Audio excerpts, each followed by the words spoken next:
dream, and we leave it all behind. On this day, that's so real to me. Everything has come to life. Now the chance to chase a dream. Now the chance to feel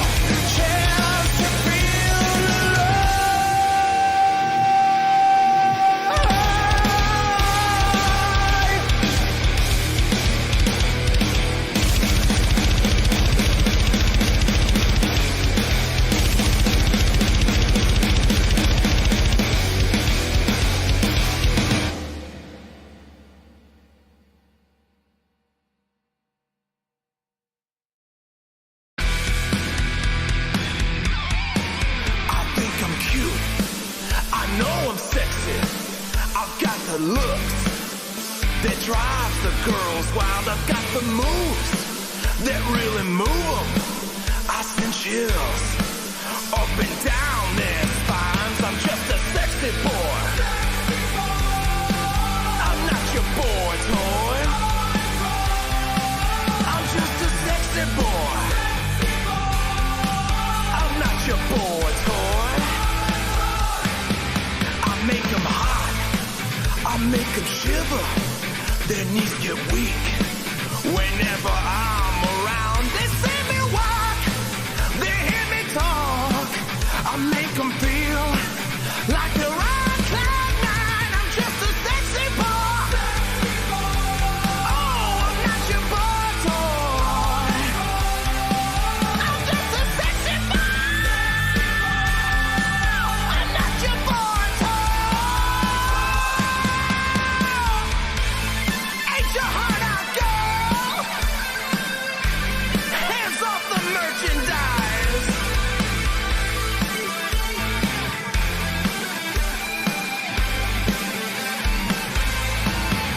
I'm just a sexy boy. Oh, I'm not your boy toy. I'm just a sexy boy. I'm not your boy toy.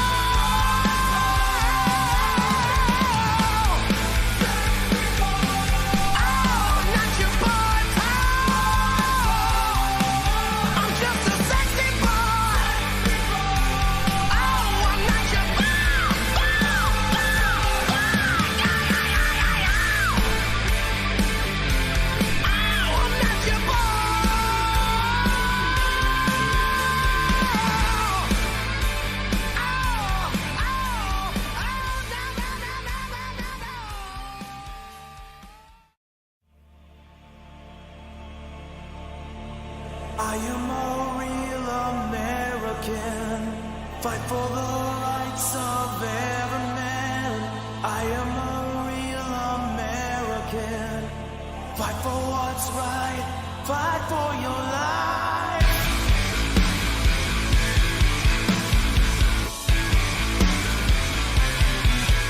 When it comes crashing down and it hurts inside, you gotta take a stand, it don't hurt to hide. If you hurt my friends, then you hurt my pride. I gotta be a man, I can't let it slide.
Good morning, everybody, and welcome to another episode, if you will, of the Going Broadway Podcast. It is Thursday morning. It is Alex.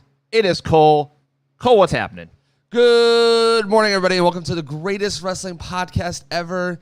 And it is a great day to have a podcast because it's been what seems like a minute where we've been able to just talk. It's been a while, for sure. So you notice that we had kind of a different intro. That's kind of your hint that our game show later this morning is going to be wrestling theme mashups. So we'll go into details later as far as the game show portion. Have you been studying your mashups? But you basically got to say which wrestlers' themes are a part of the mashup. So we'll get there. Stuff's falling apart in here. This is ridiculous. It's fine. Just let it go. So let's talk some business. Let's talk shop a little bit before we get too far into our Q&A as well as our game show. My phone is doing something weird right now. Hang tight. There we go. Should I cut a shoot promo here with the please don't go chants? No.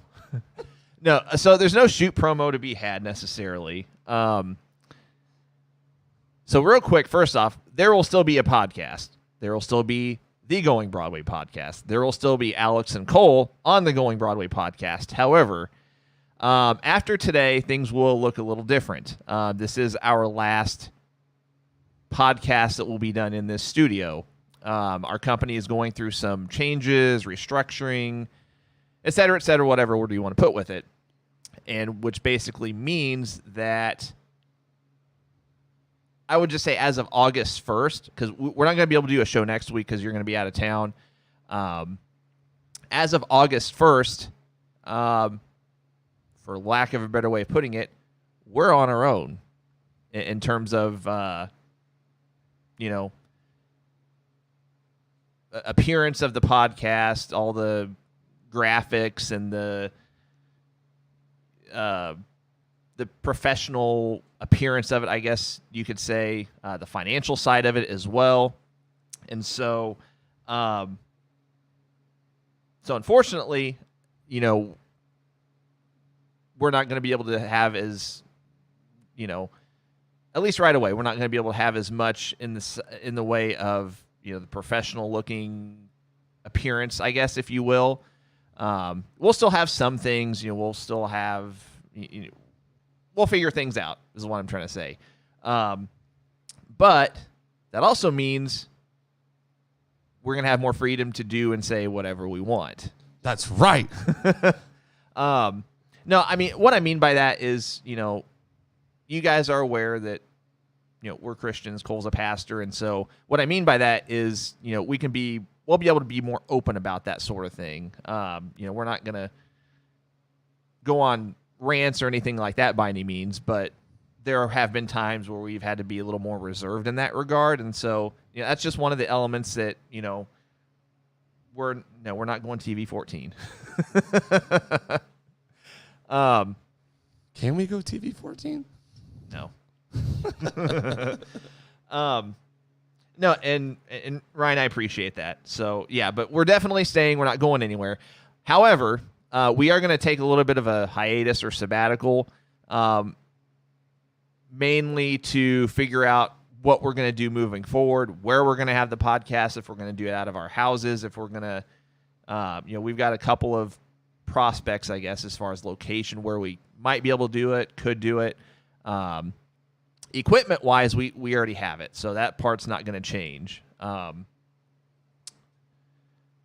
we are going to take a little bit of sabbatical to figure out logistics, not to mention the fact that even if we kept everything as is during the month of August, we would only be able to do one, maybe two shows max, just because of our schedules. You're traveling. I've got vacation at the end of August. I'm going to be in Colorado for a week and a half. And so, after today, we're going to take a little bit of a sabbatical, but we will be back. As of right now, we're planning on keeping the show on Thursdays. That could change. If it does, we'll let you know, but that would put it September 1st. SARS, our return show, if you will. Am I leaving anything out?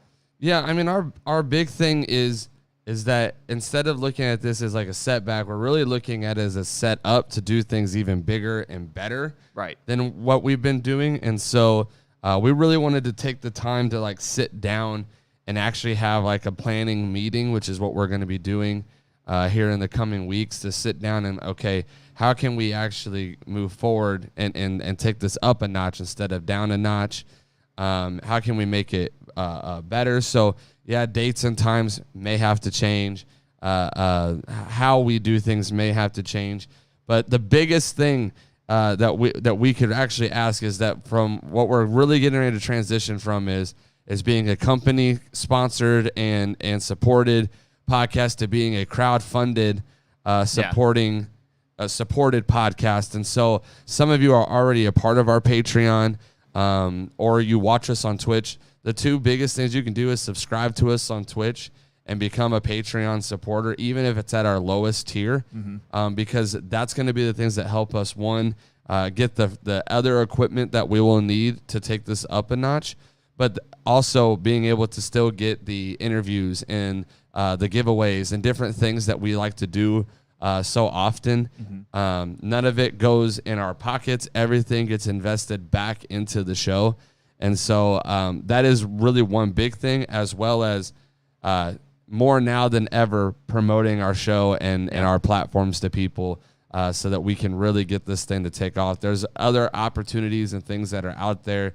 I can't go into too much detail, but big moves that could be made if everything lines up. And so those are the biggest ways that you can help us even during this kind of little hiatus sabbatical, is that if you would consider becoming a Patreon supporter or subscribe to us on Twitch, that would make our lives a little bit easier and help us out a ton to be able to move forward and do things in excellence, which is always been our goal. So that's kind of the big thing. And just like he said, bear with us as we kind of navigate through this. But I think over this next month, we'll be able to really lock in and settle down on a good setup and a good plan, and something that you guys, I think, will even enjoy more than what we've already been doing. And the biggest thing you said, too, or one of the biggest things you said, is that anything that comes from you guys, from being a patron,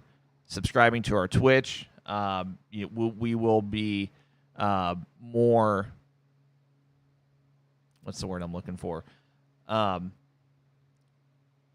think we'll be a little more open / public, I guess, about when we do belt raffles and things like that, or any other contests, paid contests, whatever you want to call them. Right. We'll be more, share those more outwardly, I guess, on the podcast, which we've not really done previously, with some exceptions. But that all being said, one of the most important things that you said is that none of this is going in our pockets. This is anything that comes in would literally be going to this show, to the podcast, to making it better, and reinvesting back into it, I guess, is what I'm trying to say. I know you mentioned some equipment that we would probably need to make it better. One of those things would be we talked before the show, one of those things would be a separate gaming PC that we would use as a separate stream device, so that the laptops that we have in front of us right now, neither one of those we wouldn't have to stream from that and then slow those down, I guess is what I'm trying to say. But just things like that, everything would be put back into this. We wouldn't be pocketing any of it, is what I'm trying to say. So yeah, guys, like Cole said, I mean, if you'd consider becoming one of our financial supporters, we'd appreciate it. You can check us out at patreon.com/Going Broadway Podcast. If you're on Twitch, again, you can consider subscribing. There's different tiers for both. There's different cost levels, or whatever I'm trying to say, different price ranges that you can opt to choose. I know the big thing on Twitch is if you subscribe, you won't have to worry about ads. Yep. And Twitch is going to be our big stream platform, I guess, that we're going to be looking at using moving forward.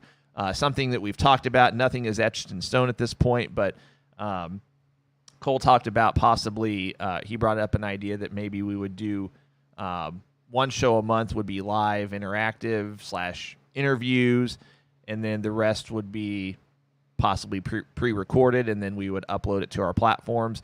We're not sure yet, but all that to say, regardless of how we go about this, we are really looking at Twitch being our big platform. So if you don't have a Twitch account already, please make one, twitch.tv / Going Broadway Podcast. Sorry. Yes, Bruce, that is another thing that we will be diving heavy into. We'll be discussing it. One of the biggest challenges with the gaming stuff is how could we do this to where our company was happy with the way it was going to be due. Now we can kind of set up the gaming stuff however we want. Yeah. And so we'll be sitting down and going over all of that. So I do apologize to those who have been waiting for that, because it has been extremely difficult to try to find a setup and a system and a way to do it.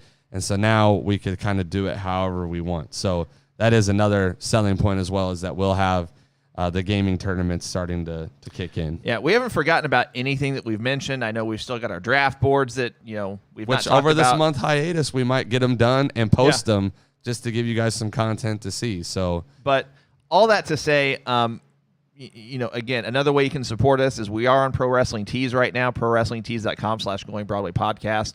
That's another way you can financially support us if you would like to do so.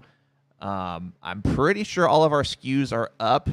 I did tease something in one of our chat groups that I was going to be getting a New Japan parody up, and having some issues with that. It appears that might not happen just for copyright reasons, even though we've made changes to it so much that it's not even a lion's head on the thing. It's a tiger's head. Something that even resembles a bear's head, and each submission they're just nope, sorry. We are slowly learning that the parody tees might be done away with. Yeah, because this is the third one that they've shot down because they're just too close in nature. Yeah, I will say that they did take a lot of our other ones. I mean, they took the Great American Bash one, they took the old school WCW, they took the old school Saturday Night's Main Event. They didn't take our Alex Cole Bay. That one was upsetting. It's okay, though. I'll forgive them. But so from here on out, we're going to have to get a little bit more creative, I think, with even our shirt designs, which, again, I'm actually enjoying this new season because it's challenging me to think above and beyond what we've already done. Yeah. And so I'm excited for it. It's going to be really, really good. And so just stay with us. Stick with us. Yeah.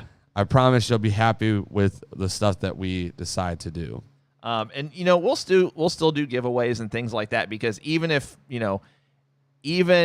for whatever reason, from a financial standpoint, if we can't do the giveaways or we can't buy certain things to do giveaways, Cole and I were talking before the show, we still have a stockpile of just things that have been donated to us. I mean, we're set for a while, a year at least. I mean, on the giveaways. Shout out to a lot of our viewers, Thomas Russell in particular. I mean, he has sent us so much stuff. I mean, I can't even begin to.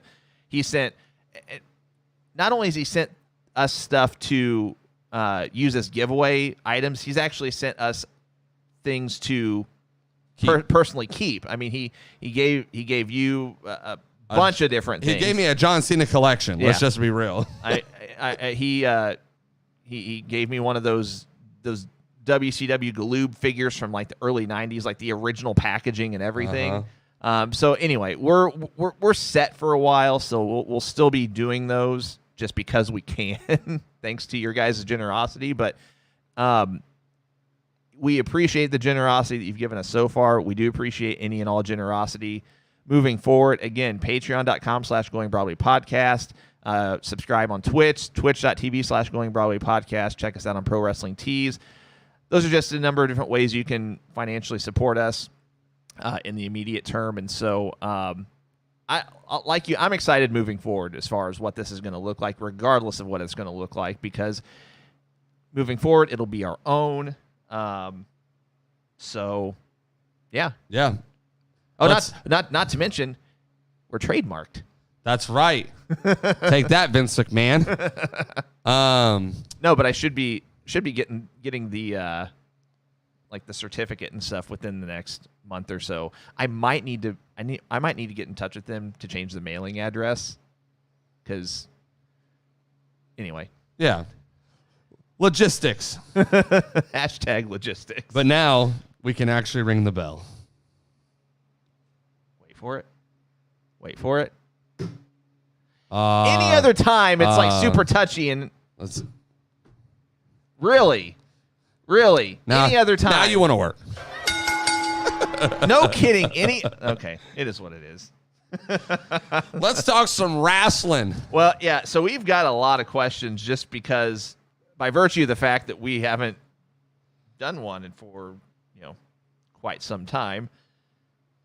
So let's get to some questions that have been submitted, I don't know, like 2 weeks ago at this point. And some of these will be pretty easy. Some of them might be a little thought-provoking, but while we get through the ones that have been submitted already, send us your questions. We'll do some Q&A for about, 30, 40 minutes, whatever. And then we'll do our GBP Game Show. David Tilley asks, who do you think the best overall pro wrestler in each company is right now? Ooh. All right, let's narrow down the companies first, because ROH AEW is going to go together. I don't know. I mean, we could separate the two if we wanted. They just don't have really established rosters. Yeah, I mean, I guess you could make a case for Claudio being on either at this point. Yeah, like they're not very established. So let's partner ROH and AEW together for the sake of. Well, and even if you included ROH just by itself, I think Jonathan Gresham is a pretty solid, definitive answer. But yeah, we'll just group them together. All right, so ROH and AEW are together. We're gonna go, I guess, New Japan, Impact, NWA, WWE. Now with WWE, do we want to split NXT and the main roster though, because they're very, very different? Yeah, I think we can. And they have clear cut rosters. Yeah. And then is there any other ones that we want to touch? I mean, we can touch on whatever. NWA. I touched on that one. Okay. Oh, you said that already? Yeah, I'm just Say making Impact. Impact. Yeah, I think those are the big ones. The main ones. Okay. I just want to make sure there's not any. I'm not familiar with GCW's roster enough to speak. Yeah, I mean, I'm looking at it as if it's an independent company, no matter how big it is, we're gonna exclude it. Let's get it. All right. So, where do we want to start? Which one do we want to start with? Well, you said AEW/ROH to start with, so let's just go there. Okay. That is tough. Oh, that's tough. And we can answer this however. I mean, pro wrestler doesn't necessarily have to be based just on in-ring ability.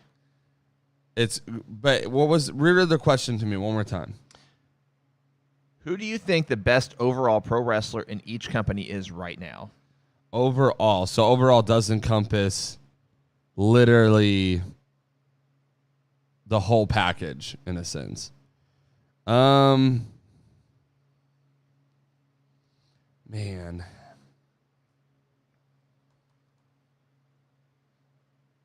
AEW's tough because they literally do have probably a top 5 that you could name that I could be like, oh yeah, like I could see that. I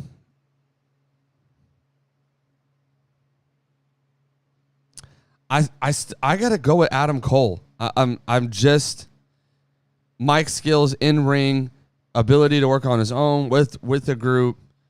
Even though he's not held a belt yet, I think overall he is more of a complete package, and is younger, too. Okay. So longevity wise, he's there. Okay. As well, he's there. He's at that place at a younger part in his career compared to some of these other guys. So I think I got to go Adam Cole.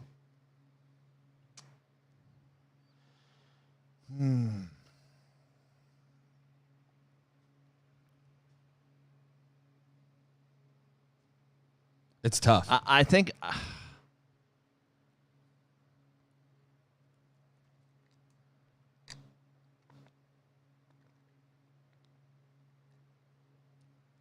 Like I said, I'm I think thinking. you could make arguments for about 5 people.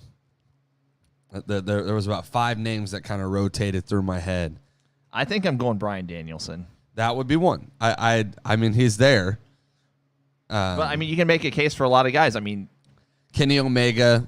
Ryan said MJF. I mean, he's okay in the ring, but I mean, his by far it's not even close. Best person on the mic in AEW. Definitely top 5, I think, throughout all of professional wrestling right now. He was actually not one of the 5 that came across my head because I do think that his wrestling ability is far lesser than 5 other guys. But yeah, I think Bryan Danielson's a good one. Let's save the E for last. Let's go. Let's do New Japan. Okay. Let's look at New Japan. Now to be fair, I do not watch a whole lot of New Japan. I don't. But out of what I've seen and what I can kind of put my finger on, I think I'd have to give it to Will Ospreay. Yeah, I'm between like him, Tanahashi, Jay White. Like, there's a few names that I've seen enough of, but based off of, especially outside of the fact that I didn't care that he was matched up with Orange Cassidy, being able to watch some of the matches that he had on Rampage and on Dynamite and kind of the build-up and a few of the pay-per-views I've seen, I think it's got to be Will Ospreay for me. Yeah, Ryan, that's not a bad answer, but I've just never been sold on Tetsuya Naito in the ring. I mean, he's good, but I never looked at him as great. I mean, I feel like you've got Will Ospreay, you've got Okada, even to some degree Tanahashi, but I would put here's how I look at it. I would say like Ospreay here in terms of in-ring ability. Ospreay here, Okada here a close second. Tanahashi maybe a little further down third.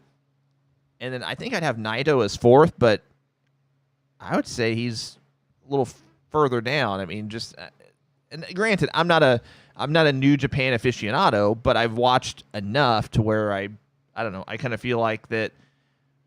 I know a little bit, but yeah, Will Ospreay. I think I'd have to agree with you on that one. I will definitely watch that Fear the Beard. That is a match that I did not know happened. So there are a lot of matches that happen on the independent scene, especially internationally, that it's like, whoa, like what, really? Can we get that main stage? Yeah. But it's fun. Not to get off on a tangent, I feel like once we get these dream matches on a main stage, they kind of they're underwhelming or disappoint. Like, for example, there's at least one out there, maybe a couple, where Walter faced Ricochet on the Indies. Good matches, and then we get it on SmackDown, and it's like, yeah, what was that? Now you're talking about producers versus them getting to be creative. Agreed. And the other thing is, and actually, was it Brian Cage that said this? I think when we interviewed Brian Cage, he talked about how they've had, he's had several matches with different wrestlers, and they try really hard to build upon other matches that they've already had, even though majority of the world hadn't seen them. For them, they have to do that. Yeah. Otherwise, they feel like they're being boring or stagnant or whatever. So, there's that. Okay, so we did New Japan. Let's talk NWA. I think that could be an interesting conversation. I think, are we considering Zack Ryder Impact or NWA? Oh, NWA, I think. Because, I mean, he's working for both pretty consistently. So, well, I will say both. I will say for either, he wouldn't be my top one. I'm just making sure that we're categorized, because he might have made it in my Impact one. Might. I didn't say he would. Yeah. He would be in the conversation, I think. I think for me, I still cannot get over Nick Aldis. I don't think there's even a close competitor to what Nick Aldis brings to the table in NWA. Depending on your style, I mean, Ryan mentioned that you could make a case for Trevor Murdoch, but I mean, I agree. I just Murdoch just doesn't do it for me on the mic. That's true. I don't mind his wrestling ability. I think he's got a very classical style of wrestling, and I can enjoy that. I actually thoroughly enjoyed his match with Aldis at the Chase. Which we're getting a rematch next month for same situation, except the belt's on the other guy. Reversed, right. I really enjoyed their match. It was very classical feel. I like how you're using the word classical as if it's a musical or something. Vintage, old school. There you go. So I enjoyed it, but him on the mic is horrible. Just not good. It could use some work. So I got to go with Aldis. Yeah, Aldis, I agree with you on that one too. What about Impact? Impact's tough for me because there's a wide spectrum of talent. I'm gonna have to pull their roster up to make sure I don't miss anybody. I have like 2 or 3 names in my head right now, but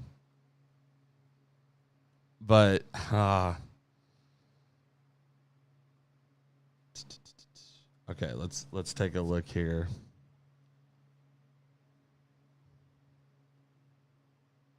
Okay, that was one of the ones I thought. Okay.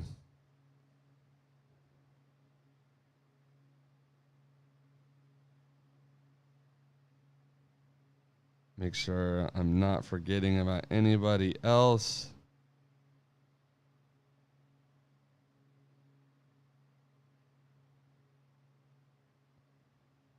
Uh-oh. We're not moving enough. I'm trying. There we go. That's one thing I won't miss. The lights. Oh, okay. Well, I'll give you mine real quick. Yeah. This might make it easier or harder for you. I don't know, but I'm going Chris Sabin. He was in the 4 that I'm looking at. So to put it in reference, I am struggling between Josh Alexander, Sami Callihan, Moose, and Chris Sabin's up there, and Matt Cardona. Just because the thing about Matt Cardona is you cannot deny what he's done in these professions, in these other arenas. Yeah. But I think I got to go Josh Alexander. I think that's fair. Out of everybody that's there, he is more of the complete package, and he is, out of all of them, he has probably the best ability to go heel or face at any moment. If I think about it, I might switch my answer to Josh Alexander. I think I'm partially biased just because Chris Sabin has been there forever. Alex Shelley, it was hard for me not to put Alex Shelley in that list either, just because of the matches that those guys have had, longevity. But the question was right now. Yeah. And so Josh Alexander, to me, he has the most upside. Chris Sabin, to me, he just screams babyface. Like, even if he went heel. Yeah, I'm changing my answer as well. I couldn't believe it. So I got to go Josh Alexander. Jeremy, we talked about it at the top of the show. Basically, long story short, this is going to be our last show in the studio. We are going to be taking the podcast out on our own, so to speak. We are no longer going to be company backed. We didn't lose a sponsor. We're just no longer company backed. If that makes sense. Right, we're switching from crowdfunded or going to crowdfunded support versus having a company backing. Yeah. So Fear the Beard said Cardona uses a pick I took a lot. Even at signings, I should be compensated. Okay, so we're down to. We got WWE. We've got NXT. I think that's it. Okay, I just want to make sure we didn't miss anybody. I'm gonna have to pull up a roster for both NXT and WWE. I've already got my answer for both. Really? Yeah. NXT is a little bit easier for me because I think there's only like a 3 or 4 at most that you could say. I think that's being generous. That is being generous. Okay. I love how on WWE's roster it has Roman pictured twice for champion instead of just like an undisputed champion. It still has them separated. Yeah. That's funny. Okay, real quick. So NXT, can we agree it's probably Braun Breaker? I am not sold that it's Braun Breaker. Okay. I have two that I could argue hard. And so you're saying Braun Breaker, though. Yeah. Okay. I am stuck between him and Carmelo Hayes. That's fair. Braun Breaker got the ultimate push, like, right out the gate. Carmelo Hayes has made a name for himself, though. Like, dude has showed up and showed out every single time. I don't know if there's anybody else that I could say in NXT, but for the sake of the argument, I'll go Braun Breaker as well, just because he's been the champion and been the kind of the guy of the new NXT, if you will. So I can say, oh, interesting. I didn't realize that. So, little side note, it's just I'm looking at the website. The NXT Women Tag Team Championships are not vacated completely, just Cora Jade. I saw that yesterday. So I don't know how that all works. And not to mention, just because I'm looking at it right now, the Women's Tag Team Championships are still vacated, and I forgot they were even a thing. So at this point, I'm just like, can we just get rid of them? Sorry. Anywho, so we're both saying Braun Breaker, so let's wrap up WWE here. I already got my answer for this, too. If you say who I think you're going to say, I think it's going to shock me. Who do you think I'm going to say? Roman Reigns? Nope. Okay. I just want to make sure. Nope. Not taking any. His reign has been great.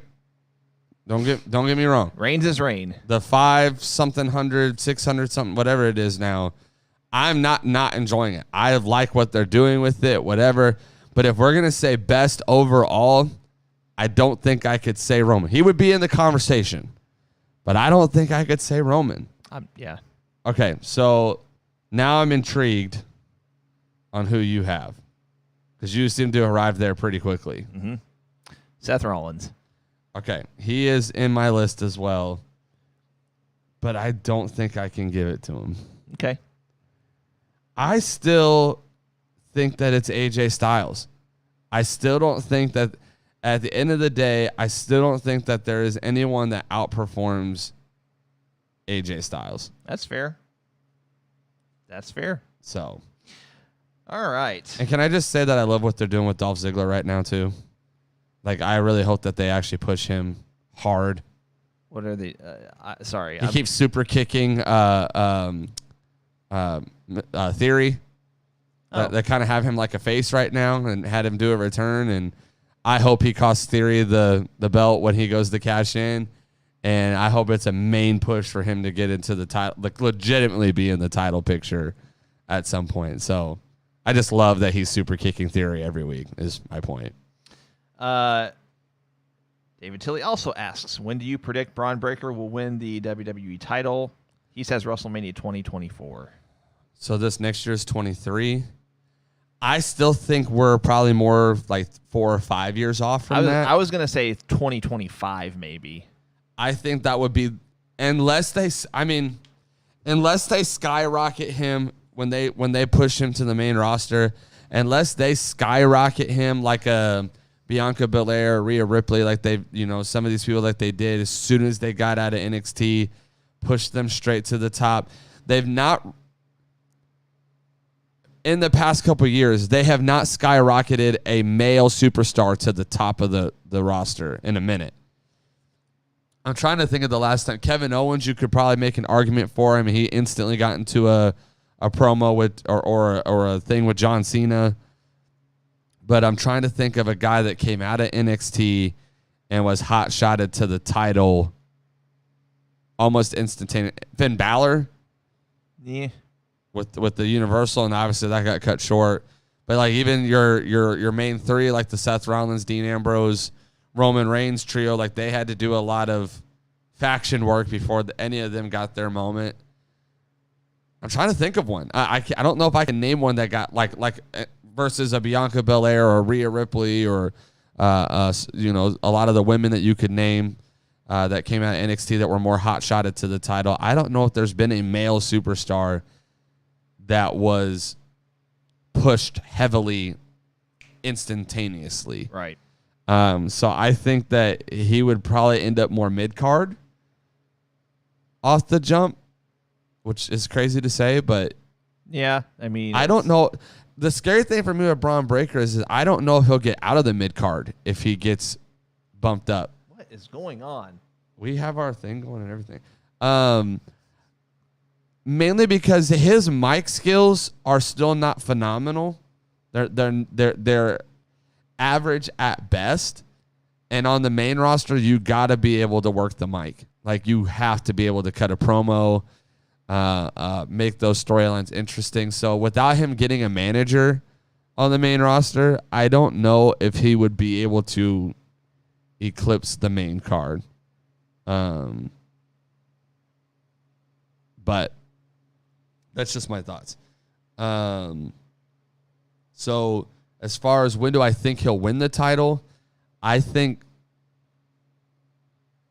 4 years from now would be the soonest that I could really believe it. The crazy thing for me is I thought they would have already bumped him to the main roster by now, because if you're gonna evaluate the NXT roster, him and Carmelo to me are just not even close to the same kind of talent that is on the NXT roster. Maybe that's why they're keeping them there, is to keep the show interesting until they can build more stars. But I don't know. It really depends on when they call them up. As of right now, it looks like they plan on keeping him there for a good minute. So that's a whole nother thing as well. But 4 years, I think, at least. Okay. Thomas Russell asks, thoughts on WWE possibly going back to TV 14? I think I got to see what they want to do with TV 14. Like, is the goal to go back to trying to keep it as PG as I can, to the maybe over-sexualized storylines and relationships, and maybe the more I know Athena has talked about this in other podcasts about wanting the girls to more wear the more skimpier outfits again. And, I know it wasn't a shot at Mandy Rose, but kind of taking that shot of, we're not all Mandy Rose, we're not all this kind of character. So I guess it depends. Are you wanting to, to get more into like being able to do blood on TV again and more hardcore matches, maybe having a little bit more freedom in the language department, or where is the TV 14 headed? Is what makes how do we make that make sense is where my head is at. So I'm kind of indifferent on it, because same here. I mean, we're going to hear the S word more. I think that's going to be it. I think one of the things that will help them, I use the word compete, even though I don't think it's really a competition, compete with like an AEW, is to be able to be edgy on TV. And I think right now they're missing that, where Dynamite is allowed to be a lot more edgier. Yeah. So I think we're not going to see barbed wire matches on WWE programming anytime soon. I don't see the producers even knowing how to start there. I think the TV 14 thing is to allow them it bumps the envelope just like a notch, to be able to say, you know what, we've been really pushing the envelope where we're at. Let's just take the envelope up a notch so we're never really eclipsing or coming close to hitting it. So there's a little bit of freedom. So if it opens up some storylines to get a little bit more edgier and not so clean, because there's an argument to be made that the reason why people are uninvested in the WWE storylines is that they have been kept very, very PG. And we recycle a lot of storylines because that's all that they can do right now, with it being so PG-13, if you will. So I'm indifferent.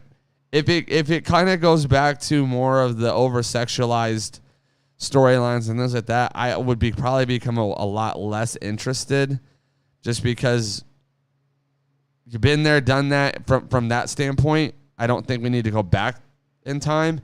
And two, it's just not my thing. Same here. Yeah, I mean, I'm one of the minority that I liked the storylines and some of the matches in the Attitude Era, but like the actual content, I guess, right,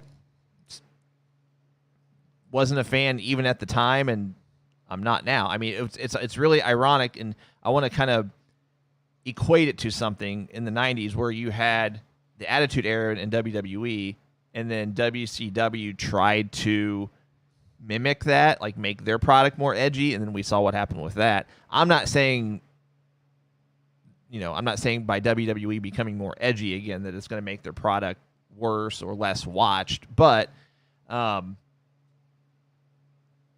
do we think that they would be going this direction if AEW wasn't? Probably not. I mean, challenge incites growth, right? Like, so the fact that there is somebody challenging them is going to make them want to grow in these aspects. And so that's why I think the healthy competition is good. Fear the Beard actually says WWE merch is already technically TV 14. Yeah.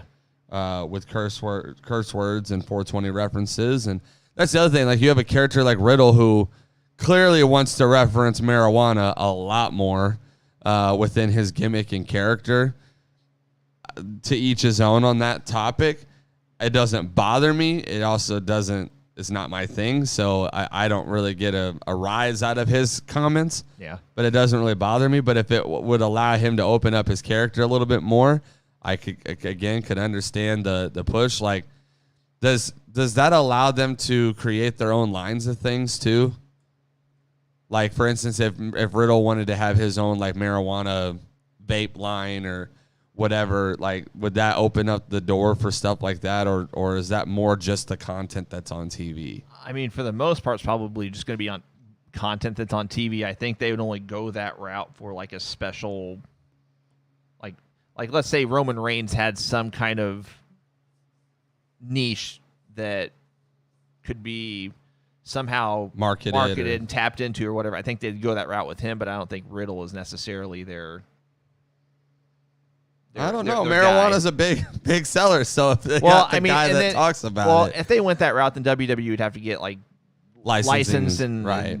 And all that stuff. I was just curious with him talking about the merch. I was like, if they were to be more open on TV about it to market it. Well, and let's put it this way too. WWE shop is now a Fanatics shop. I don't know if you guys have seen that, but their layout on the website's changed, so they're now a Fanatics. For those of you are familiar with that, Fanatics is the online store where you can literally shop any sports league, practically any sports team, and now WWE is kind of under that. Not kind of, they are under that umbrella. So they become way more customizable too. Like, you're able to add a lot of customization to a lot of the products now. But all that to say, I don't think we're going to be seeing any sort of marijuana vaping type stuff on their website on their shop anytime soon. Very true. Our pal Lumpy asks, and I think we're gonna have to kind of maybe pick one. He said if you could book a dream card with wrestlers of any era, what would your top 4 matches be? But let's just do one each, because four would be a bit of a thinker, and I want to have time to get some other people's questions as well. Which, by the way, guys, that was our last question submitted ahead of time. So if you have submitted a question, or if you'd like to, please do so. We'll do some Q&A for about 15 more minutes or so, and then we'll get to our GBP Game Show. Man, I mean, to really sit down and think it through would be nice. That's why we're only doing one. Just because, like, I'm only going to go with what comes to the top of my head. A dream match that comes to the top of my head almost instantly every single time. Both more in their I would say their climax. I don't want to say their prime, because everybody's prime is not necessarily their best. Their peak, right. Mm-hmm. Both at their peak, I've always wanted to see AJ Styles versus Shawn Michaels. I think that's always going to be one of my kind of top 5, if you will, top 4 type matches that I would like to see. That I think would be a good wrestling match would be Styles versus Michaels in their peaks. I would say a good match would be, piggybacking off you, Shawn Michaels versus Bryan Danielson. I would like to see Bryan Danielson versus Ric Flair, like both in their prime. In their prime, I could see that. Just from the iconic standpoint of it all, I wouldn't have mind seeing like a Hulk Hogan versus Cena type thing, especially now knowing that they kind of had like the similar roles in the company. Kind of the main guy, the big attraction, more star power than wrestling, if you will, like, the skill levels and stuff that were there. But that would be one just from an iconic standpoint. If you could get them both in their peaks, I think that would be cool. I don't know. Eddie Guerrero would be one that I'd like to see in different matches with different people. I think there's a lot of people you could say. Eddie Guerrero versus Seth Rollins, I think, would be an interesting one for me. So, I don't know. Adam Cole would, as far as like newer guys, I'd like to see Adam Cole versus some of the past wrestlers, if you will. I'm trying to think of a good one off the top of my head, but I'll give you one. Lesnar versus Andre. Lesnar versus Andre would have been cool to see. I don't know. Like I said, there's maybe I'll say this one. Actually, Adam Cole versus Chris Jericho in his peak, not now, but in his peak, I think would have been really cool to see. That's fair. There's actually a lot of Chris Jericho matches that you could probably name where if he was in his peak right now against some of the guys that are current would be really, really interesting to watch. Not taking away from anything he's doing now, but it's not the same. So just a few. I know we said one, but those are just, if I was to really sit down and think of it, I could probably come up with better ones, but just off the top of my head, those are things that kind of popped out. Our buddy Ryan, Fear the Beard, asks, worst WrestleMania ever? By default for me, it's going to be the pandemic. Well, okay, as I say, let's scrap that one. Okay. Altogether. Let's pull it up. Because I've got an answer, because I think I've seen every WrestleMania start to finish. I think. I'm going WrestleMania 9, where they did the Caesar's Palace outdoor. I mean, that comes to mind. WrestleMania 2 wasn't all that great, in my opinion. That was where Hogan and Bundy headlined, but they had it in multiple cities, which, I don't know, it's kind of awkward.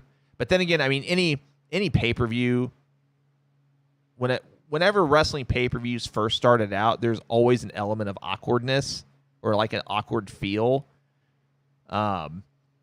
just because it was something new. So any pay-per-view from 85 to 87, maybe. I'll even go. I mean, because NWA had pay-per-view in 83 with Starrcade. I'll go 83 to 86 ish maybe. Had a cringe element to it, just because it was new. So I mean, WrestleMania 9, WrestleMania 2 are the ones that come to mind. I think I found the one that I was thinking of. Which is? I'm double checking it now.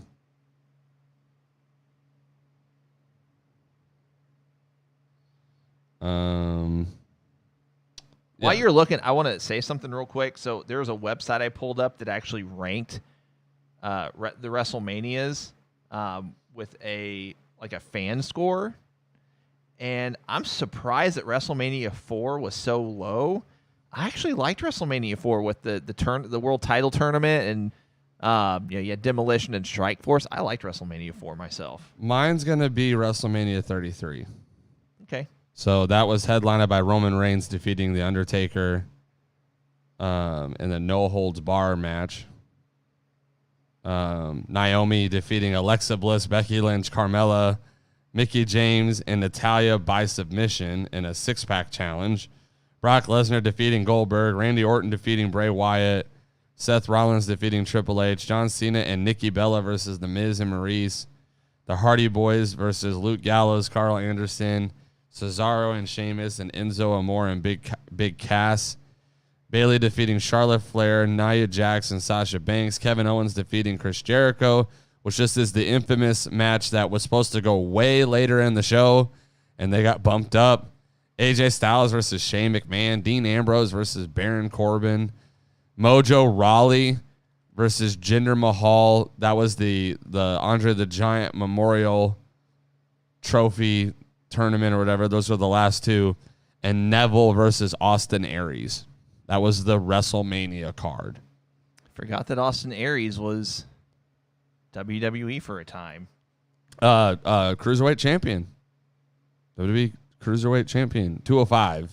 Whatever you want to call it. But yeah, that seems like a very, very underwhelming card for me for a WrestleMania. Keith Lee versus Yoko. That's an interesting one. Foley versus Mox would have been good. Dynamite Kid versus Cesaro. Benoit versus, I'm assuming that's Bryan Danielson. Austin versus Brock. Yep. HBK versus The Rock. Owen Hart versus Jericho. HBK versus Ziggler. That would be a good one. AJ Styles in there too. I see it, but just HBK versus Ziggler would even be a good one. Let's see what other questions we got. This is this is just a non-wrestling related question, but Steven asked, where's the graphic that tells us what is coming up for discussion?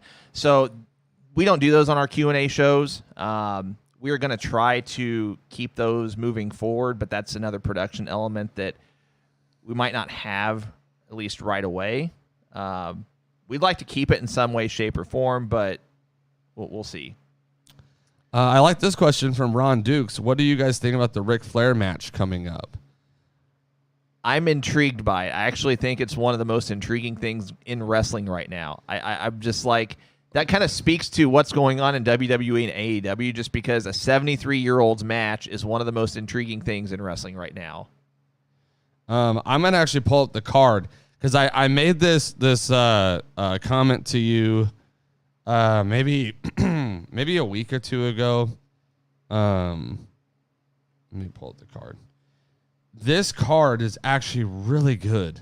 It's a very stacked card, that's for sure. Let me save that thought for a second.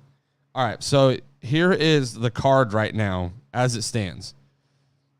They have a bunkhouse battle royal. I'm assuming that's going to have a few star power names in it and then some indie guys as well. But they have a bunkhouse battle royal. They have Laredo Kid versus Bandito versus Taurus versus Rey Fenix in a lucha type match. Clark Connors versus Ren Narita. That's the New Japan presence on the show. This one actually really interests me. The Briscoe brothers versus the Von Erichs really interests me. Killer Cross versus Davey Boy Smith Jr. That's the MLW presence on the show. A reunion match, the Wolves versus the Motor City Machine Guns. Impact Knockouts champion Jordan Grace versus Deonna Purrazzo versus Rachel Ellering. That's going to be really good. Impact World Championship match, Josh Alexander versus Jacob Fatu. There's literally every organization is represented on this card. Outside of AEW and, well, I mean, they are, but it's not like an AEW match, if you will. Well, no, there isn't a... Some of these are actually like stipulated matches for other companies. Yeah, I get that part of it. But literally every company from WWE, AEW, Ring of Honor, NWA, MLW, which we didn't even tackle MLW as far as their biggest star right now, or best wrestler, whatever. Right. Impact's on it. Like, it's insane. and this is the comment I made to Alex like I think it was a week or two ago. I said this card is actually more Forbidden Door than Forbidden Door was. Yeah. I'm looking at this card and I'm thinking I would have much rather watched this on pay-per-view from the way the card looks than the card that was given to me for Forbidden Door.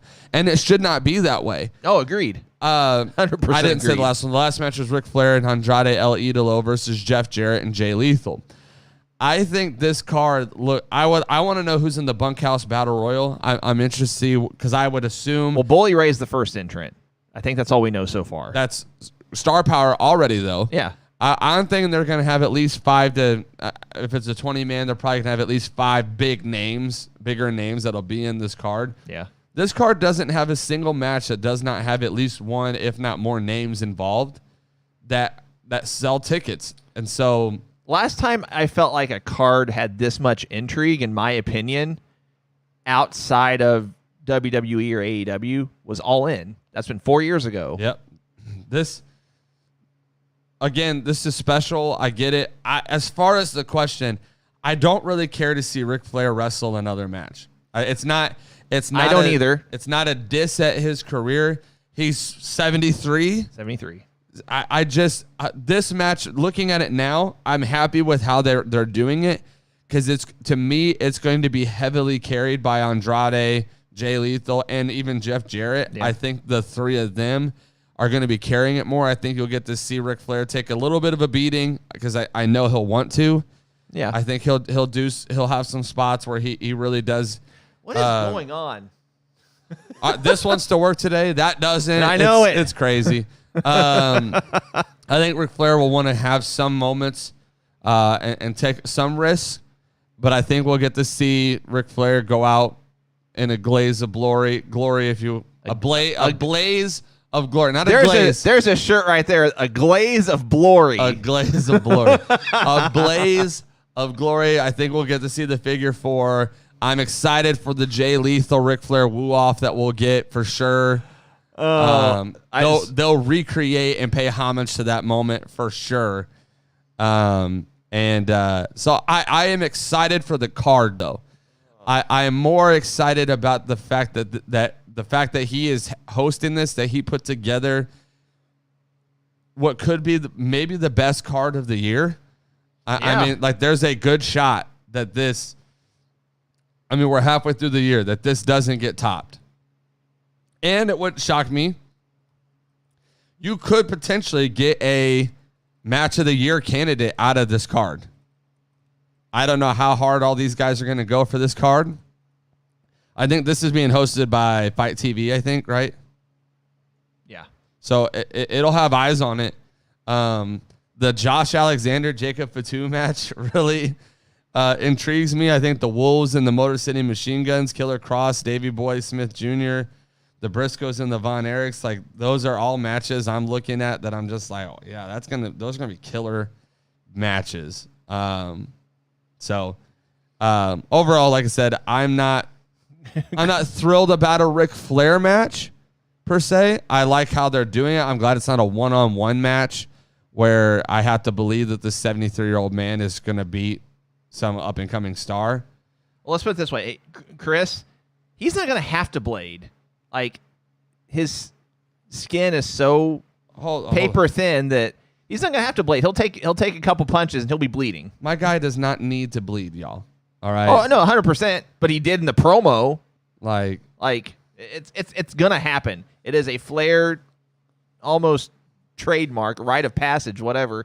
It's going to happen. But here's an interesting stat. I read that. So we all know that there's betting on everything. There are betting lines for who's going to bleed first in this match. Flair is actually not the favorite to. Jeff Jarrett? Jeff Jarrett was, I think. I think Jarrett was the favorite to bleed first. I don't think match. it would be Andrade or Lethal. I think it's going to be one of the other two. I would think. It wouldn't shock me if all of them do it on purpose. But, like I said, overall, the card is super exciting. When's the date on that? I just clicked out of it. July 31st, I believe. Oh, wow. That's coming up. Well, it's the day after SummerSlam. It's in Nashville. that'll be something that I'll probably want to sit down and watch, and I will be home, I think. So yeah, I'm very intrigued by that card. That is something that we'll probably. Flair will be busted open before he even gets to the ring. Probably. Yeah, I'm really intrigued by it all. So. Oh man, but anyway, I'll tell you what, guys. I want to allow enough time for our GBP Game Show, so we're going to transition real quick. Thanks for all the Q&A, guys. I'm going to reiterate a couple quick things that we said at the beginning of the podcast because I know we had a few people join us. So first thing, we are taking a hiatus. Our next show won't be until Thursday, September 1st. After today, just with Cole's travel schedule, my schedule as well. We'd only be able to have 1 or 2 shows max between now and the 1st of September anyway. So we're going to take a little bit of a break. We are also going to be going on our own, so to speak. We are no longer going to be company supported. There's some restructuring going on. Long story short, this is our last podcast here in this studio. Cole and I will be talking over the next few weeks as far as where we're going to have the podcast moving forward, whether it's out of our homes, another location, et cetera, et cetera. But all that to say, it is really vital that you guys consider becoming a financial supporter of the show, whether it's through Patreon, whether it's through our Twitch channel, becoming a subscriber, whether it's purchasing any of our shirts on ProWrestlingTees.com, which I'll throw that up real quick. ProWrestlingTees.com/Going Broadway Podcast. Twitch.tv/Going Broadway Podcast. What is that sound? It was my phone. Sorry. Oh, okay. It threw me off for a second. Cole's watching videos over there. It was our podcast. Oh. Lost my train of thought. So, Patreon.com/Going Broadway Podcast as well. Are the ways that you can immediately financially support the show if you would choose to do so. We would sincerely appreciate it. And it is really important for us moving forward as well. If we're going to keep some semblance of production value with the tiles is what I call them on the side of the screen, just to kind of let you know where we're at in the show. The ticker that's scrolling across the bottom of your screen, just elements of the show like that. If we're going to do watch parties moving forward, that's something that we'll have to, that's going to be something we have to pay for, as far as pay-per-views and events and things like that. So we appreciate any and all support that we've received this far, but, we would appreciate even further support if that's something you guys would consider. So, but it is time for the GBP Game Show, and I don't have the song pulled up on my phone. I dropped the ball on that one.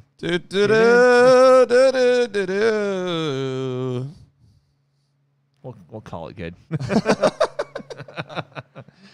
I don't have the volume setting on my voice to be backtracking, You hit that high octave pretty nice. You got a nice little falsetto. Look at you. All right. So how this is going to work is we are going to do our wrestling mashup themes. So you just have to name the 2 wrestlers that are included in the theme. I think we're doing 8 of them. So the winners of the person who guesses it first will be the winner of each one. We have it down to the millisecond, so if we have a tie, both entrants will get in, or if there's more than We've than had one, up to a 4-way tie before. Yeah. So if there's a tie, then we'll figure that out. So, and we're not giving away not just one thing today, right? Yeah, we're going to do 3 drawings. We're giving away 3 different items. And only one person per item. Yeah, so if you win one time, you can only win once. So, but yeah. Well, if your name is drawn during the randomizer, then you can't win again. You can win multiple times on the guessing. Yeah. But to win a prize, you can only win one prize. Correct. So, Tell you what, let's jump started. in. We're Let's gonna- get we're- it. We're going to jump in. Now, that's the thing I was going to say. Well, two things. We only cover shipping within the lower 48 states. So if you win and you live in Alaska, Hawaii, or internationally, you would have to cover part of the shipping costs. And also, our streaming platforms seem to time differently. So maybe take 30 seconds, jump on Facebook, YouTube, and Twitch, and figure out on your end which is the most updated of the three, so you can best leverage your chance to win, if that makes sense. To give you some knowledge, typically YouTube is the quickest. That's the key word, typically. Typically, YouTube is the quickest. The thing about Twitch is if you ever paused it or you got a ad, sometimes it does buffer you back a little bit. Which is why it's important to become a subscriber if you use Twitch. Twitch sometimes is the second or first quickest, depending on your setup there. Facebook is usually the slowest. So I'm just giving you guys a little bit of knowledge that if Wink, you can, wink. that if you can switch over to one, you should. And another little plug again, moving forward after our hiatus, we are probably going to be going more Twitch heavy, YouTube heavy. So if you are constantly watching on Facebook, you might want to consider switching over anyways. So Now, I will say Facebook does use a thing now called stars, where you can like send stars, and that somehow, I haven't looked into it too much, but I know that's can be a source of supporting the show, but I don't know too much about it yet. That's why I haven't. So if you like to send stars, send them. So, all right. It's a good plug. That's a good commercial. All right. So I'm going to have to do these one by one, and I will let you know exactly when it actually begins. Hopefully there are no ads. And if there are, I will let you know. All right. Here we go with the first one. Starting right now.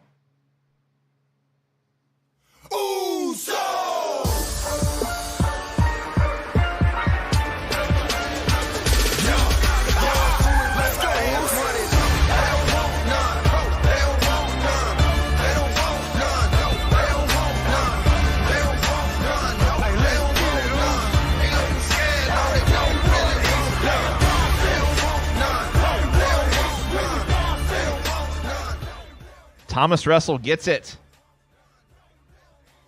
Thomas Russell with the first win. Thomas Russell got it by a second, or a millisecond.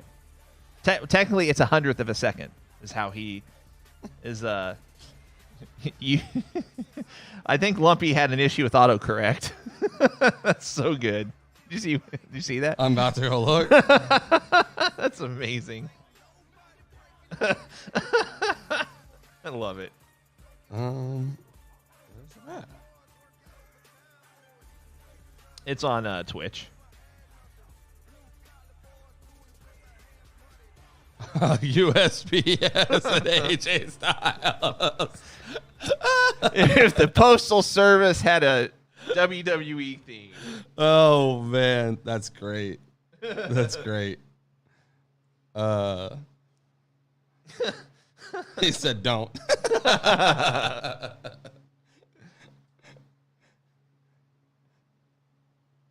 Oh man, that's funny. All right, here we go. Theme number 2 is going to begin right. What happens if all 8 are by the same person? How do you get 3 winners? Well, by default, I guess we won't. That's a good point, though. I never thought of that. So be better than Thomas Russell right now, okay? That's your challenge. Don't make us have to change the rules, okay? That's another shirt. Be better than Thomas Russell. Okay? Be better than Thomas. Give us at least 3 people, and then we won't have this problem, all right? I was cracking up earlier with your Glaze of Glory comment. I'm just, like, I'm seeing the T-shirt with a donut on it, and it says it Glaze of Glory. See, the problem is I have, like, John Heder and Will Ferrell in my head from that movie, so it's almost like I got to incorporate them into the shirt somehow. Well, and look, we already got the G, we got the P. Glaze of Glory Podcast. Oh, man. All right. Meanwhile. Well, congrats, Thomas. Rules and bones were made to be broken. Well, again, just be better than Thomas, and we won't have that problem. We won't have that problem. Don't make me change the rules, okay? All right. But if we hit that, we'll change the rules, okay? We'll figure it out. We'll make something happen. Here we go. Song number 2 starting now.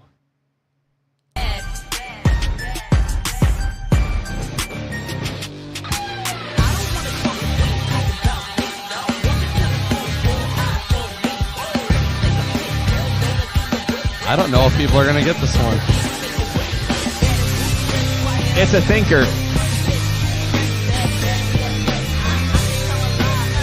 We need the full names. We need the full names.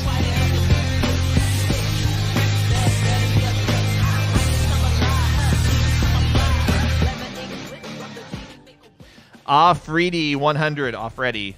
Got it. Unfortunately, we do need the full names. That's something we have said frequently on the show. Offready, got it. So at least 2 prizes given away today. I will say, Be better than Thomas Russell and Offready. I know that Offready lives in Canada, so I guess it's going to depend on the gift. If On the Offready wants to assist with the shipping costs, we'll see.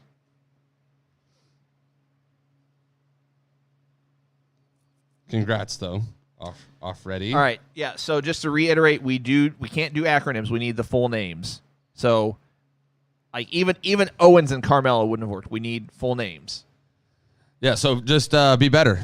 All right. That's how the game is played. When you lose, just be better. So there's that. Okay, we got an ad. That was KO's old theme, though. That's one of the things that would throw people for the loop was that was its own theme. And who knows Carmella's theme? Come on now. Ad. Trying to get past the ad. Hang on. There we go. The revolution is televised. I need someone to say I only wear my black hat everywhere I go. The only time I take it off is when I do my show and I said amen, amen, hallelujah, I'm going in. Amen, amen, hallelujah, I'm going in again. Nobody yet? Nope. Come on, guys. This is easy. This is an easy one. I was born a sinner, and that's how I'm gonna die. So when I drop down to my knees, I thank the Lord and cry. Here's a clue. Guys, ready? So many things I don't wanna believe, but my eyes see through those lines, and the truth will set you free. And I said, amen, amen. I don't understand where the John Morrison is coming from. I don't either. One of the names has been said. Andrew gets it. Andrew LaSalle gets it. It is Elias and Ricky Starks. Someone's going to have to explain to me the John Morrison one. And I definitely don't understand R-Truth or Swerve Strickland. They both have rap songs as their themes. So that was like a bluegrass country song. Well, Could you imagine R-Truth coming out to the ring to some bluegrass sounding song? Hey, he would if John Cena did. What's up? No, I need Ricky Stark's theme with R-Truth's What's Up. Okay, theme number 2 is beginning right now. Reach for the sky. Go flex on your dreams. Race it to the top. Show the world what it means. Tackle any obstacle that's put in front of me. Throw your hands in the air if you're riding out with me. Spotlight is on. Now it's my time to shine. Muster up the strength. Pull it back and let it slide. Laser line focus 'cause this moment is mine. Laser line focus 'cause this moment is mine. And the cat is out the bag and watch me reach for the sky.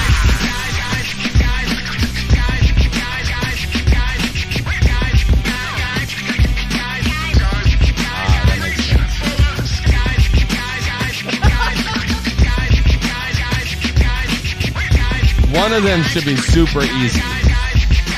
Reach for the sky. Turn it up past 9. Moving fast forward, this is done by design. Rhymes in the arsenal, an endless supply. Got the area of the front, bet your plan's gonna ride. People in the back, throw your hands up high. Legacy in motion, might as well co-sign. Got you tangled up, double helix intertwined. Now the cat is on the back of my Fake hand news. Oh my goodness. Come on, guys. All right. Neither answer has been said so far.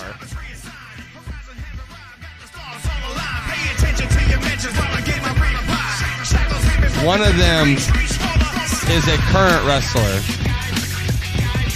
They both are. They both are. But let me help you. Hold on. I'll give you some clues. I'm gonna pause this. Here are your clues. One is a former TNT champion. The other had a long-standing contract issue. I'll leave it at that, and I'm going to rewind it a little bit and play it some more.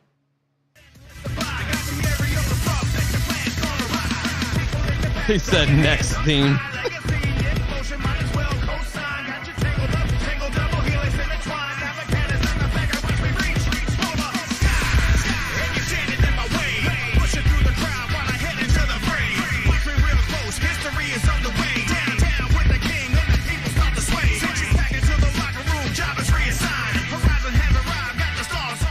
I don't know where you guys are hearing MJF, but that's not it. One of the names has been said, though, now.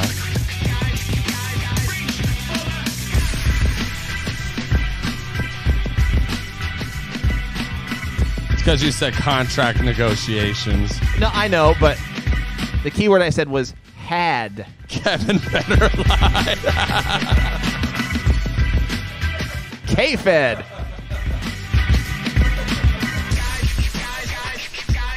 Oh, I'm dead. Oh.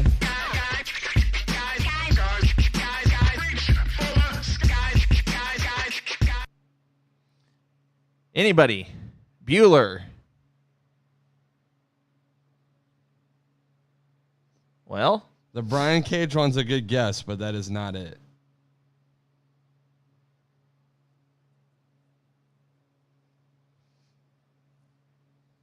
okay, I'll be more specific. Had a contract issue with WWE and sat out for quite a while.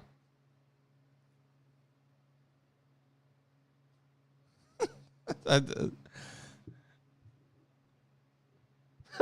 Warrior. It's definitely not Ryback.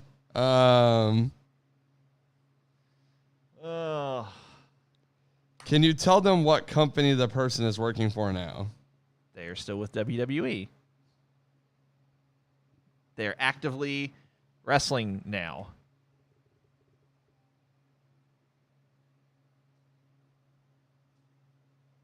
Because everyone's guessing AEW people, and I'm like, I know, yeah.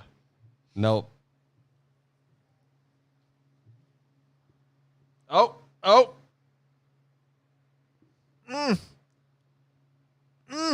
We're close. We had a Something's not spelled right. We had a spelling error. Brybrin gets it. Brybrin, great job. Okay. It was Mustafa Ali and Scorpio Sky.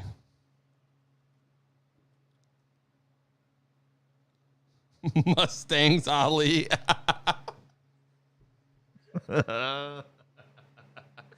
Wow. The autocorrect is amazing. I absolutely love it. All right, so now we have 3 winners. That's good, at least. We got 4. We have different names, We have 4 winners so so far. we don't have to worry about the same person winning. Agreed. All right, next team is starting right now. Come on, you know I got you. Yeah. There's a price to pay. Time for you to get down on your knees. They go rise to the good old days. They're never coming back. Watch a few I came to play. Get my dues paid. I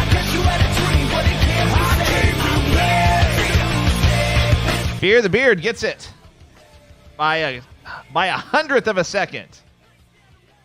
Yeah, someone's gonna have to explain to me John Cena. The scratching maybe. Other than that, I don't hear the John Cena.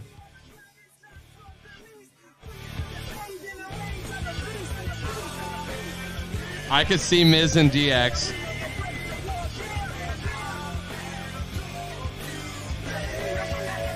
Dolph Ziggler and the Miz, I could see. Yeah.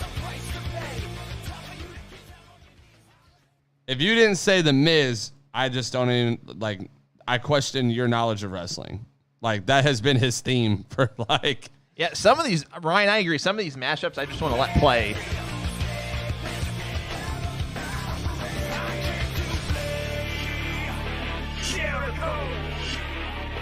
Jericho, coming down, now you know. Okay. So We got 5. he did not capitalize Miz. Well, okay. Well, sports entertainer, neither did you. Oh, We don't do proper nouns here. Oh my goodness. That's funny. That was good. I mean, y'all, if you're just like a millisecond or two late, all I can say is just be better. Be better than Thomas Russell. You know, be better. Okay. Do Okay. a better job. These last ones we're gonna do, even when someone gets it, I do want to just let them play because these are the elite. these are the cream of the crop. Here we go. I think 2 of them for sure. Time to play the game. Time to play the game.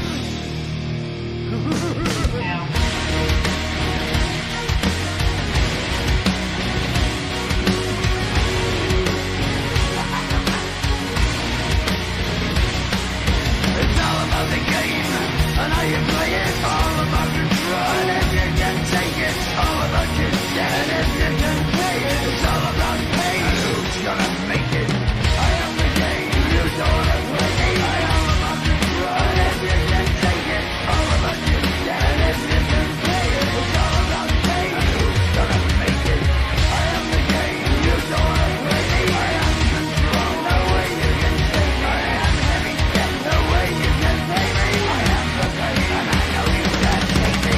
Over your shoulder, ready to run like a Cleveland bitch from a smoking gun. I am the game. I can see where you guys think Undertaker, but that's not right. You can die like a fool. Trying to figure out what my mood's gonna be.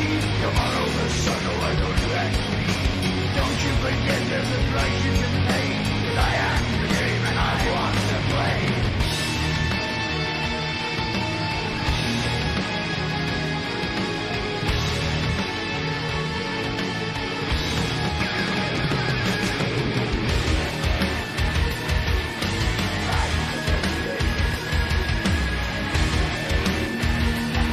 I'm pretty sure the other one is a female wrestler.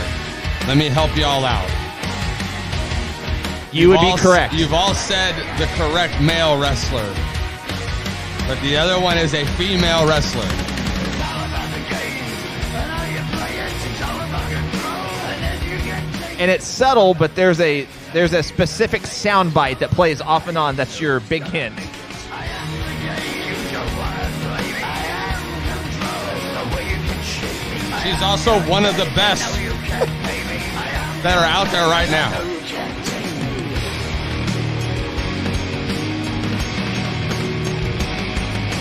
Play the game, you're gonna be the same. You're gonna change your name, you're gonna die in flame.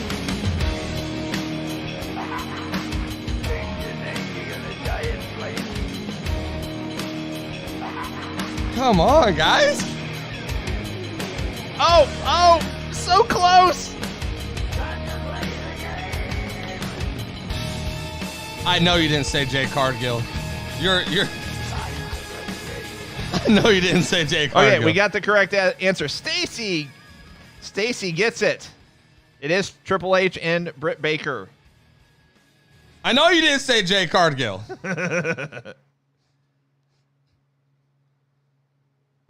You said the best. I know, and that's my point, is that I know you didn't say Jay Cargill. Yeah. You might be banned from all other competitions from here on out for a comment like that. I think he just did that. Oh, man. Okay. Britt is mid in the ring. I'll say it. Yeah, but you can feel that way. She's still billed as one of the best. So. Okay. We got 2 more.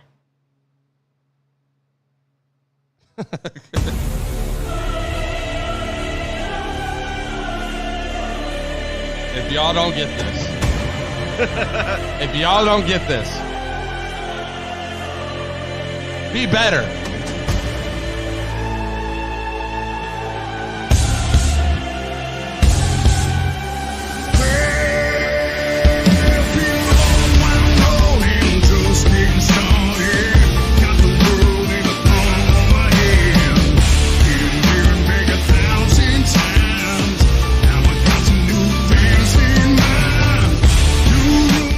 Cade Wilbur gets it. Well, I technically, hold on, technically, he doesn't because that's not his name. Ryan actually gets this. Actually, we got, hold on. That is true. We need the correct name. Yeah, I can't take Big Show. It's got to be the correct name. So we've actually got Captain Insano. We actually have a 2-way tie. We've got Ryan winning again, Fear the Beard, and our buddy Chris Robinson 338. Both of you got it at the exact same time. So we have 2 winners for this one. Yeah, keep in mind, guys, I know it gets confusing with everyone switching companies and having different names, though, but it has to be the theme music for the name of the person. And that's his AEW theme. In that company. That's his AEW theme. Therefore, it is Paul White. And it's White, W-I-G-H-T, not the color white. So keep that in mind. All right, we got one more. This one was actually not on my list until this morning. So I don't have the link for it. I actually have to search for it.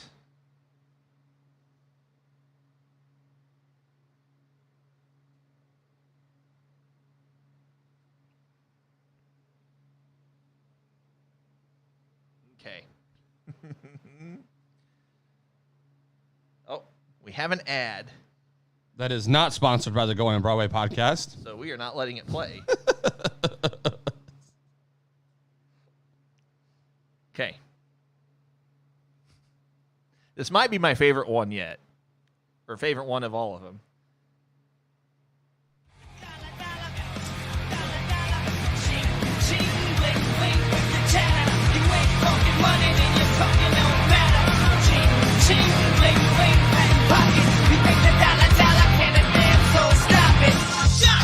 Here comes the new kid on the block. Hold all your bets, here's where the buck stops. See, first of all, I'm stepping out on my own. About time I elevated to claim my own throne. Success in my blood, call it homegrown.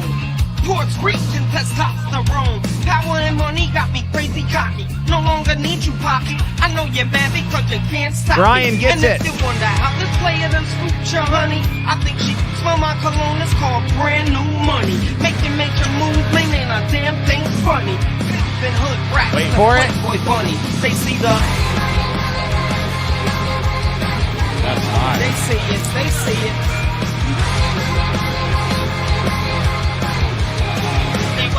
They want money. I'm global dollar and roll without fitting. Like to go out smelling fresh and looking spiffy. Don't like clean money, I want my rich to be filthy. Props with that retirement fund, I can't touch till I'm 60. So what am I supposed to do? Roll it through. Danny patting them pockets till I'm stacking hole it through. Ching ching bling bling, catching cash in lumps. It's the slow roll, get a jacket, I'm selling them out my trunk. Whenever, whatever, it takes to shake down a dollar. But go in that direction, wait a minute, holla, holla. All want to know where they go, where they go. They really could have made this longer, but that only had like 10 more seconds. So Just because it was comment, can we end the show with the Stone Cold Steve Austin I was Backstreet Boys? I was actually going to. All right, I just want to make sure that we can end with the Stone Cold Steve Austin Backstreet Boys mashup, because that will be stuck in my head the rest of the day if we don't do it. So, yes. So there is that. That one was cool. I like that one. Who got that one? Ryan did. So Ryan's won 3 times. Yeah. Look at you, Ryan. Now that's be better than Ryan. Now Thomas, step up your game. Sheesh, Thomas. Step aside. Be better, Thomas. All right. So the correct answer on the last one was Cody Rhodes and Shane McMahon. Shane O'Mac. Shane McMahon. All right. McMahon.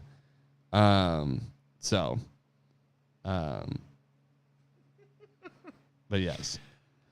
Oh, good stuff, guys. Yeah, Thomas. All right. So remember, when we do these drawings, we have 3 giveaways. We are only allowing each person to win 1. So if you win 1, you will not be entered into the drawing a second or third time. Again, if you live in the lower 48 states, we will ship to you for free. If you live in Hawaii or Alaska or anywhere else, you will have to cover some of the shipping costs. So keep that in mind. Indeed. And we'd like to know that you're accepting the giveaway here on the show. Yeah, you have to. I want you guys to claim your prize In the chat thread. Yeah, so if for whatever reason you live internationally or Alaska or Hawaii, you don't want to pay for the shipping, I will say this. I won't say what the prizes are, but depending on where you live, I would say if you live in Alaska or Hawaii, maybe. If you live Canada internationally, probably not worth your while. I mean, you'll probably be... I'll just say it probably wouldn't be worth your while, in my opinion. So just let us know. Yep. And claim it. That way we can make sure that all the prizes are claimed here on the show. Yep. All right. Here we go. We're going to do 3 randomizers. And here's the first one. We got 1, 2, 3, 4, 5, 6, 7, 8, 9. Click number 10 is our buddy Ryan. So we got Ryan out of the way. Fear the beard. Fear the beard.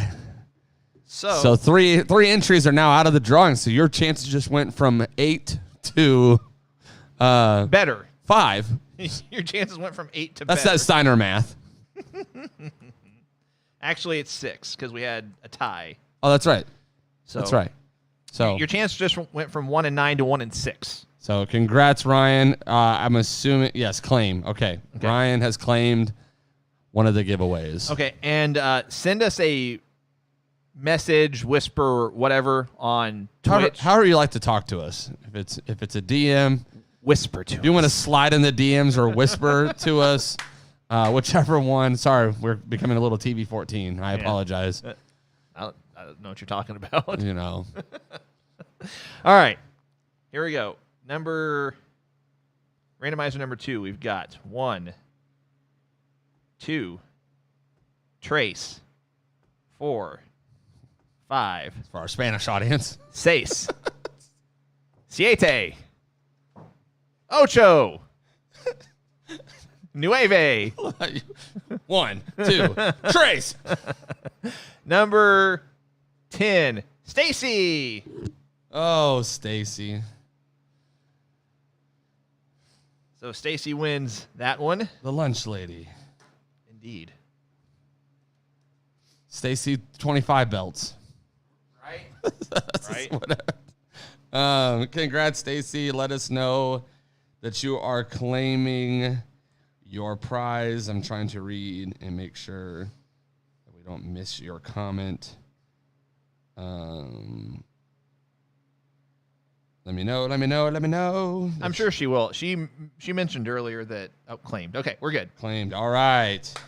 Last one. Let's go, Thomas. I'm just kidding. I want him to be better. All right.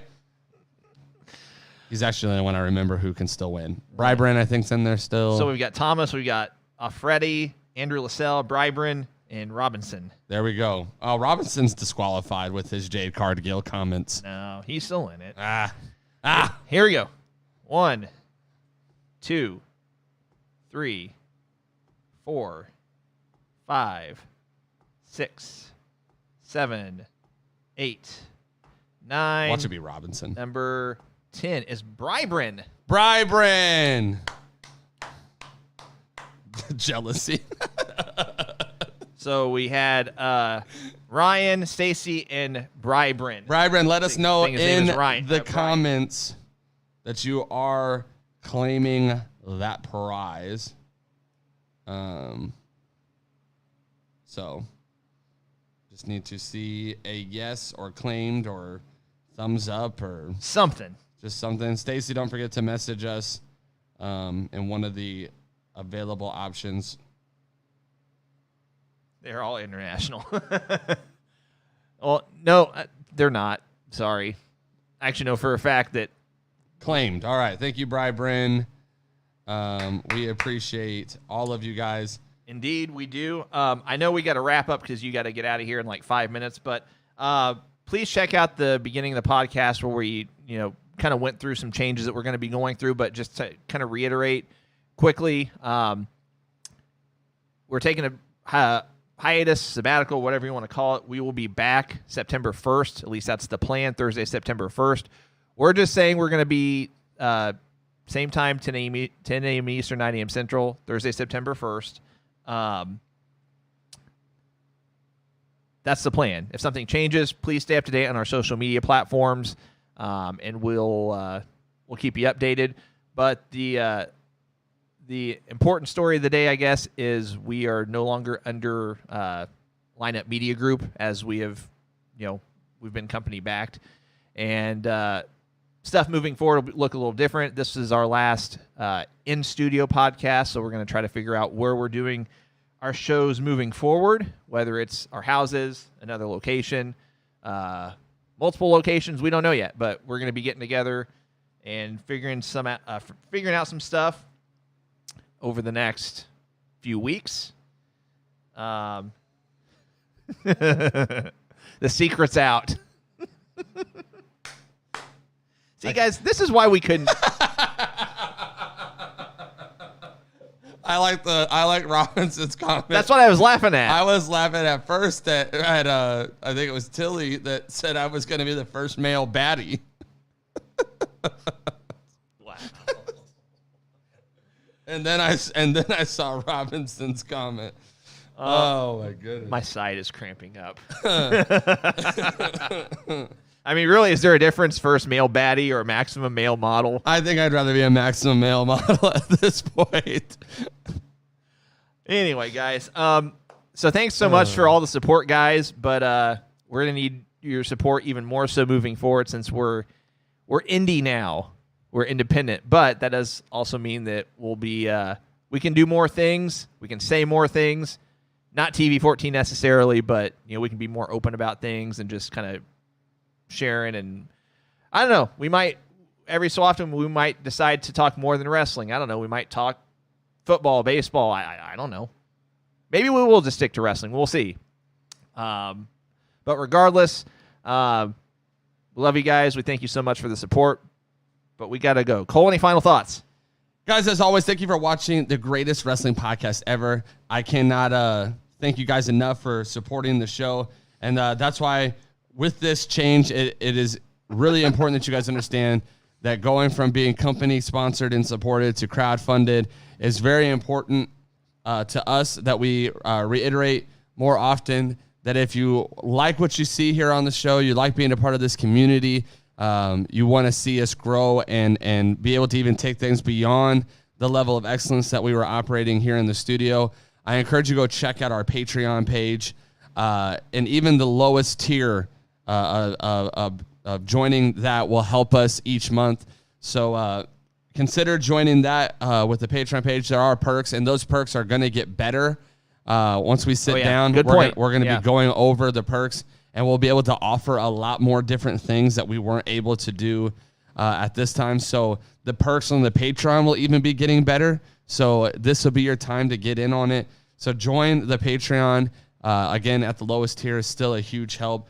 Or also consider joining or subscribing to the Twitch page. That'll be one of the avenues that we utilize heavy, so you'll avoid any and all of the ads that pop up. Those advertisements. And there'll be cool different things that go along with the Twitch as well. So do those. And then don't forget about our Pro Wrestling Tees store, where you can get all of your favorite Going Broadway podcast merch outside of the Alex Cole Bay shirts. Unfortunately. Because they are dead and gone, apparently. But if you really want one and don't have one, we could probably pull a few strings and figure something out. I know a guy.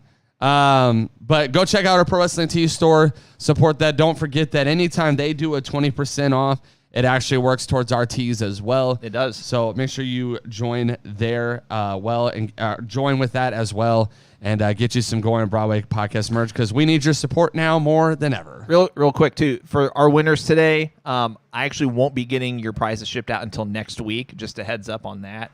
They'll go out Tuesday or Wednesday of next week. So just because of my schedule, that's the soonest I'll be able to get them out, unfortunately. But nonetheless.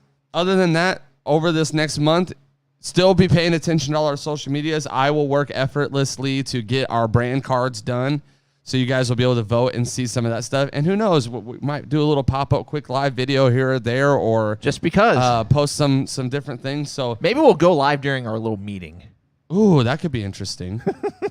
So just stay tuned, because just because we're not having a scheduled show doesn't mean that we won't have content to post out there. So make sure that you're doing that. But until September 1st, this one will have to last you guys for a little bit. I leave you with your favorite thing in the entire world.